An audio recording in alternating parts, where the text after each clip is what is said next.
சாந்தி. அவ்யக்த சமிகை 16 August 2025. Pop தாதாவினுடைய இன்றைய அழகான அறிவுரை. एक तरफ बेहद का वैराग्य हो, दूसरी तरफ बाप के समान बाप के लव में लवलीन रहो. பாபா சொல்றாரு, ஒரு புறம் நீங்கள் எல்லையற்ற வைராகியம் உடையவர்கள், அதாவது இந்த பழைய உலகத்தையே நம்ம என்ன பண்ணிட்டோம், சந்நியாசம் செய்துட்டோம்னு பாபா சொல்றாரு. அதாவது மனதால் நாம் இதிலிருந்து விலகி விட்டோம். ஆனால் மற்றொரு புறம் அன்பில் மூழ்கிய நிலை. ஏன்னா உலகத்துல துறவரம் அல்லது சந்நியாசம்னா ஏதோ எதையும் வேணாம்னு சொல்றது, ஒதுக்கிடுறது அப்படின்னு ஒரு அர்த்தம் சொல்றாங்க. ஆனா பாபா நமக்கு சொல்றாரு, இந்த பழைய உலகத்தை தான் நாம் மறந்து விடுகிறோம். ஆனால் அன்பு என்பது ஆத்மாவினுடைய ஒரு குணம்.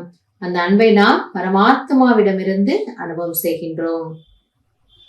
एक सेकेंड और एक संकल्प भी इस लवलीन अवस्था से नीचे नहीं आवो. அப்ப பாபா சொல்றாரு, ஒரு நொடி கூட, ஒரு சங்கல்பத்துல கூட அந்த அன்பில் மூழ்கிய நிலையிலிருந்து கீழே இறங்காதீர்கள். சதா நீங்க பாபாவுடைய அன்பு அனுபவம் பண்ணிட்டே தான் இருங்கல.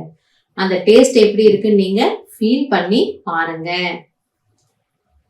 ऐसे लवलीन बच्चों का संगठन ही बाप को प्रत्यक्ष करेगा. அப்படிப்பட்ட அன்பான குழந்தைகள் தான் தந்தையை பிரத்யக்ஷம் செய்கிறார்கள். சோ கடைசியில எப்படிப்பட்ட குழந்தைகளை பாபா எதிர்பார்க்கிறாரு, குழந்தைகளுடைய ஸ்திதி எப்படி இருக்கணுங்கிறாரு, பரமாத்மாவை வெளிப்படுத்தக்கூடிய, பிரத்யக்ஷம் செய்யக்கூடிய குழந்தைகள். அப்படிப்பட்ட குழந்தைகளை பாபா எதிர்பார்க்கின்றார். आप निमित्त आत्माएं पवित्र प्रेम और अपनी प्राप्तियों द्वारा सभी को श्रेष्ठ पालना दो. எனவே நிமித்தமாக இருக்கக்கூடிய ஆத்மாக்கள் தூய்மையான அன்பு மற்றும் தன்னுடைய பிராப்திகள் மூலமாக அனைவருக்கும் சிரேஷ்டமான பாலனையை கொடுங்கள்.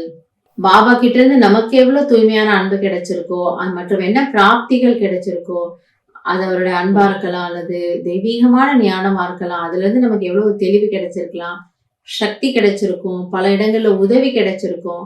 இதெல்லாம் பிராப்திகள். அதை நீங்க மற்றவங்களுக்கு கொடுங்க, உங்களுடைய அனுபவங்களை சொல்லுங்க, அல்லது பாபாவோட எப்படி நம்ம இருக்கணுங்கிறத நீங்க சொல்லுங்க.